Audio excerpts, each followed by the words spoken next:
and welcome to Janette's TV podcast. I'm your host, Janette Burke, and today I'm joined by Joe Deluzio. Now, Joe has a background in clinical science. She is a master's, but she also has a PhD, and she is a professor with a specialty in audiology. She works at U of T, and she's a professor, but she has a different passion, and that is writing. And she has a book out called Surviving the Closet, and she is a advocate for LGBTQ plus rights and for those who are suffering from oppression. And welcome to the stage and my show, Joe Deluzio. So nice to have you with us today. Thank you so much for inviting me. You're welcome. So, Joe, you lived your life, and as an adult, came out of surviving the closet. What was that like for you? And how is coming out later in life very different than when you know earlier in life, and especially as a woman? Sounds like the whole book. Well, coming out. Hear a bit. Yes, of course. Coming out is never easy, I don't think. Mm-hmm. I think in terms of coming out later in life and coming out, as you're a teenager or a young adult, when you come out as a young adult or a teenager, you live your whole life authentically, whether people are happy about it or not, you're still living your authentic life. Mm-hmm. When you come out later in life, as I did, I spent a lot of years, I had a wonderful life. I had a fabulous life. I had an amazing husband. I had beautiful children. I had a lot of disposable income. We had a beautiful home. And the problem was I felt like I was living someone else's life. And so you don't feel very good about yourself when you feel like you're a fake. I don't know if that answers the second part of your question. Well, let's delve a little bit into this. So you were living this life. You didn't feel like it was your authentic self. But my question would be then, why were you afraid to come out? Did you feel pressured to be married and have children because you're a woman? That's an excellent question. First of all, I didn't understand my sexuality until I was in my 30s. I just didn't understand who I really was. And by then I was married with 4 children. So I couldn't walk away on 4 children. I certainly wouldn't judge anyone who made that choice. Mm-hmm. Mm-hmm. But I couldn't do that. As a woman of my generation, I'm in my late 60s, or maybe most women, I think we're raised to be pleasers. We please our parents, we please our teachers, we please our professors, we please our husbands, we please our children. And if we don't do that all the time perfectly, then we're supreme failures. I think even in Canada, where we do a not bad job about offering to us LGBTQ plus people the same rights as everyone else, there's still a tremendous amount of pressure. Religion tells us we're an abomination if we're gay. Society tells us you can't be successful unless you're married with children. So there's a lot of pressures, and not wanting to disappoint people, to lose people. Lots of people, when they come out of the closet, lose family members, lose their children. So I think there's always Did that happen to you? No. No, my family was amazing. Some of my siblings were upset at me, angry that I didn't tell them sooner, that I didn't trust them. It wasn't that I didn't trust them, I didn't trust myself. My children were amazing. My ex-husband's family, not so much. I lost most of them. Why did the light just go off? What about your ex-husband? What was his reaction? His reaction initially was, he was pretty stricken. He begged me to stay with him. He kind of slumped into a bit of a depression. I was very worried about him. He begged me to stay in the closet.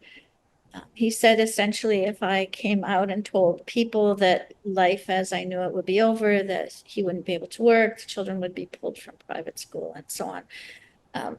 Thinking back, that's a little bit verbally abusive, but I don't think that was his intent. He's a wonderful man. I think he was just as afraid as I was.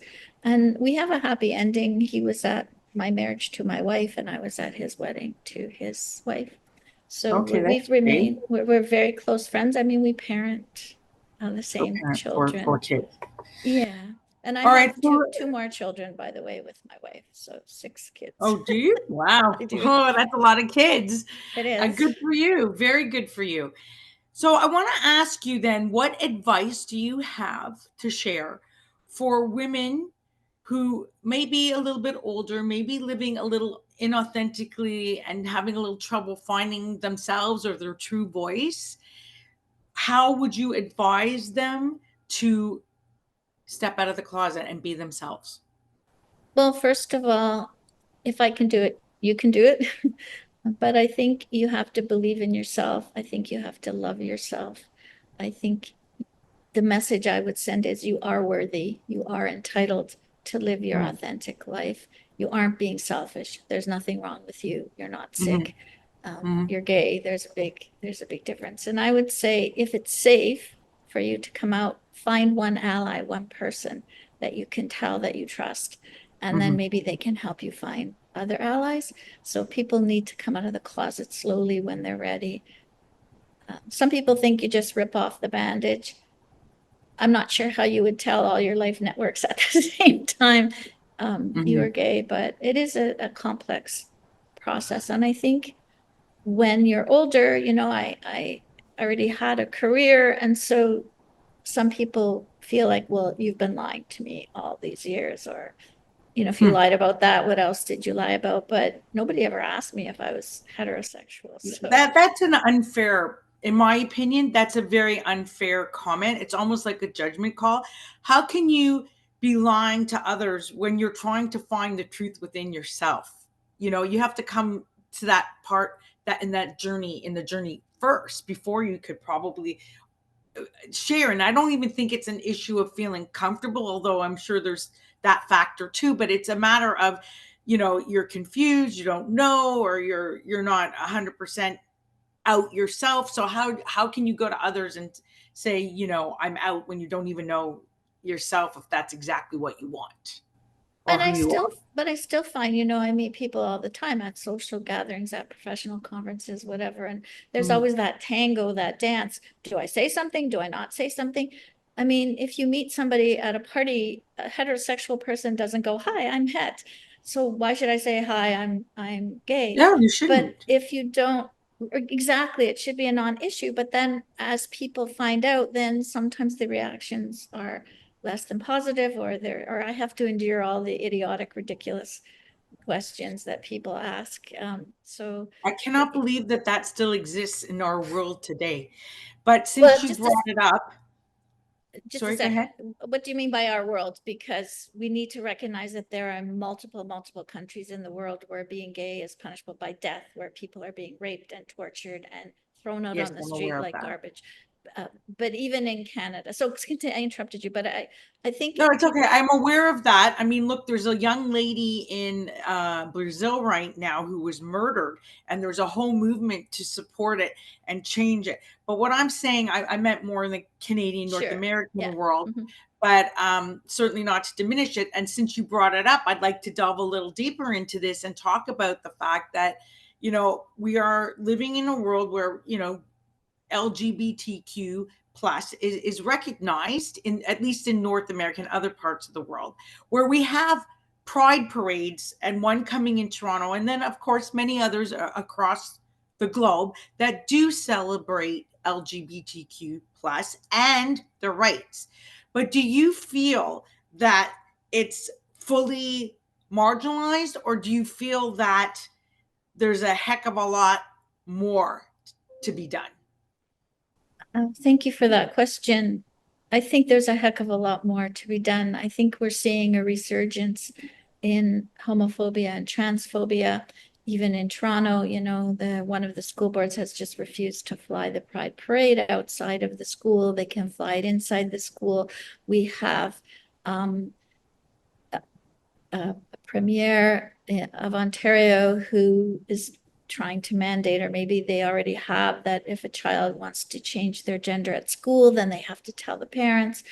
And for, kids that are transgender who already have a high rate of suicide and depression, you're not protecting them. You're making it scarier for them. You're making it unsafe for them to come out. We have certainly a backlash of people who are confusing religious rights with vetoing other people's rights. So yes, everyone has a right to religious freedom and to believe what they want. And if people want to think I'm going to burn in hell, I accept that and respect it. But what they cannot do or may not do is propagate hate or spread misinformation, such as all gay people are pedophiles, or we're confusing children with gender and that kind of thing. So we do have more work to do. Not all, for example, transgender people can access gender affirming care. It's not all covered by the provincial health care system. There are still the medical professions, although I think they're trying hard, still maybe don't understand how it might be different to interview or have a patient that is gay or bisexual or whatever. So I think we still have a long way to go. Sure, we don't have the same way to go as many other countries, but in many ways, North America is stepping backwards. The US, for example, in the last year tried to pass 250 bills taking away trans and gay rights. Now, most of them didn't pass, but the reality is the sentiment is Right. out there. So And that certainly is a major concern. I know the state of Florida was one of the biggest ones, even trying to get, drag queens dismissed. That it's, to me, it's absurd. It's like, as you said, going backwards. But it is something that we have to think about and we have to challenge and change. So, my question is, yes, it's something that the outside world and the legislative community needs to address. But what about within the LGBTQ plus community itself? What is happening there? Where is the support systems? Where are the support systems for transgender, gay, whatever, and even people trying to come out, whether in early life or young life or later in life? What do you have to say about the actual community and how they are supportive or could be maybe doing more also to raise awareness and or change things? I think that the 2S LGBTQ plus communities are trying hard to raise awareness. If I didn't have the support of many of my lesbian sisters or the gay community, I don't know that I would be alive today. They have offered me tremendous support and love and acceptance. But it's kind of not really appropriate for the marginalized group to go up to the major group and say, hey, why are you oppressing me? I mean, we wouldn't expect, if we go back to, and I'm not comparing slavery with 2S LGBTQ plus people, but you can't expect somebody who's in slavery to go to their oppressor and say, please stop oppressing me. I need this right, this right, this right. So I think it's not realistic to expect our communities to do all of the advocating. And I think we are trying hard to advocate for better service, for recognition, and just the right to occupy space. We are entitled to be here. Of course. And So what I mean is, though, but what could they do? I hear what you're saying, but what could be done more, like in terms of um, approaching government for better laws or more equal rights or marriage rights? I mean, I know we already have that. Like, it's gay marriage is a recognized thing in Canada, but when you're seeing sort of a transgression backwards, what do you think then could be done to make things move a little forward? I mean, I don't know. I don't know if protests work. Perhaps we could mobilize ourselves a bit more, strike more committees, do more protesting. I don't know if protesting actually works though, but we could try that. I think I think it having depends on how it's handled. true. I think having more gay and transgender and gender nonconforming people sitting at the table, having us in politics and government, having more people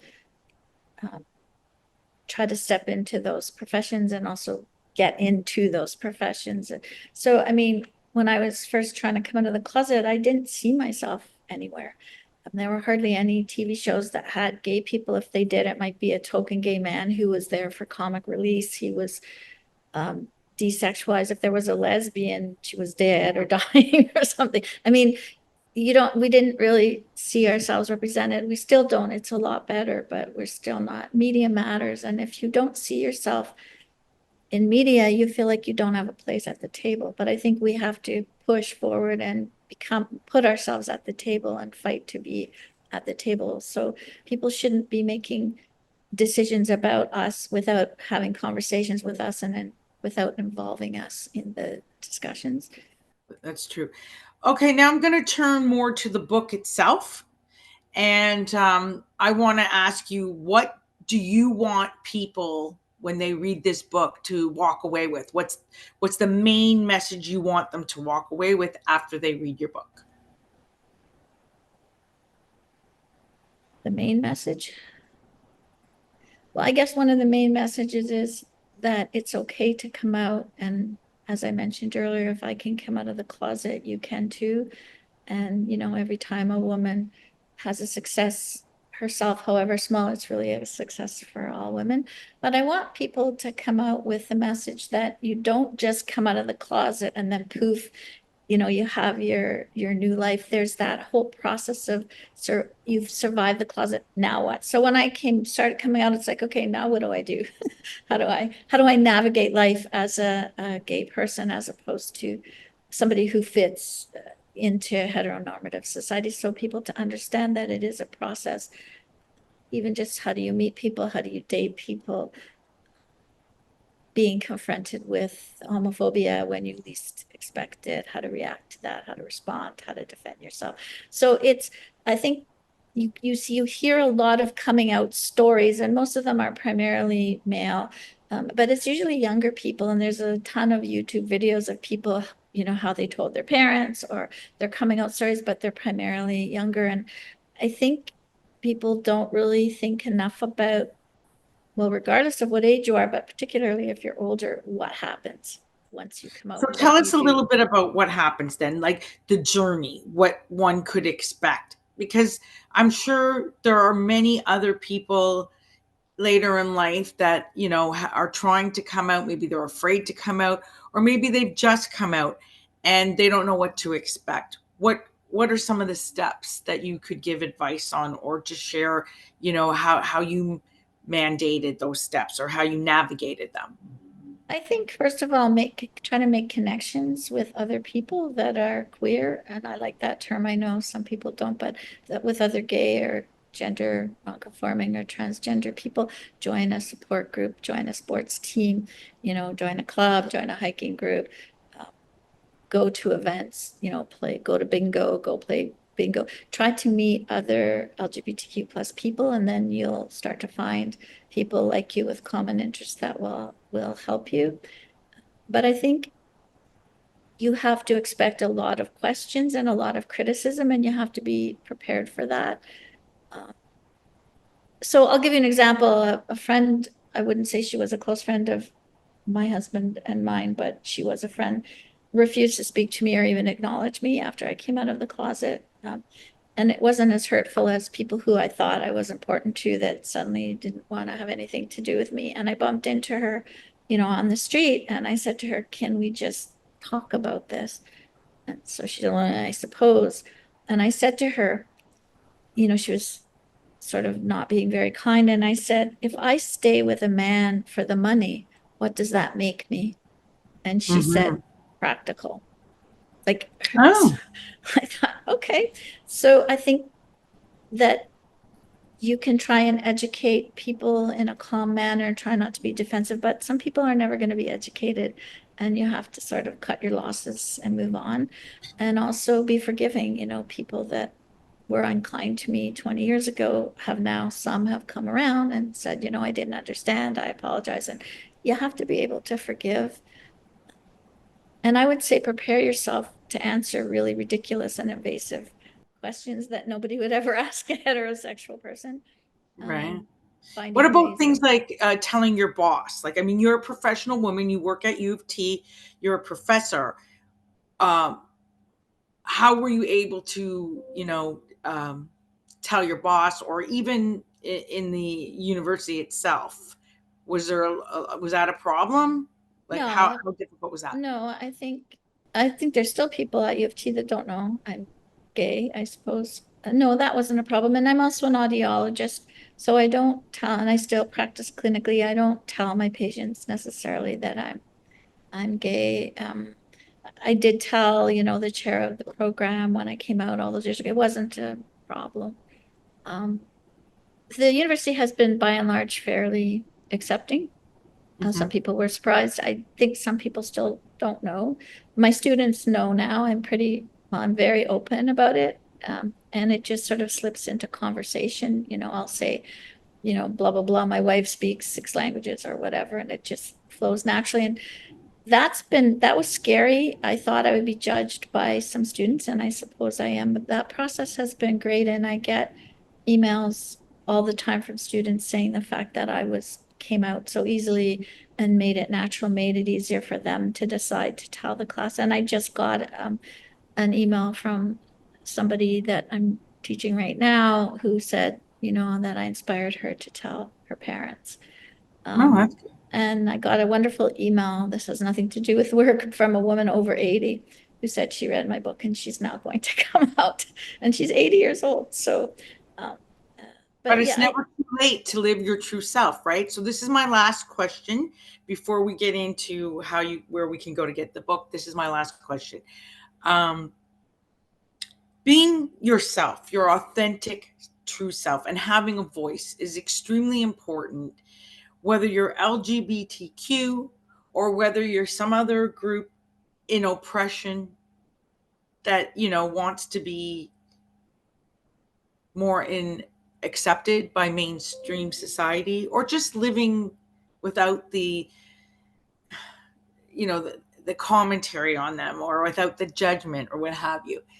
So my question is this: what would you say to somebody today about being authentic and living their true self, whether they're LGBTQ plus or not, just simply having the oppression in common? You can answer it either way. yeah, I think I would say to people that you have to live with yourself a lot longer than you have to live with anyone else. And you feel like a big weight is lifted from your shoulders, and you might lose some people in your life, but the people that are left in your life, the people who have loved you on both sides of the closet door, they know you.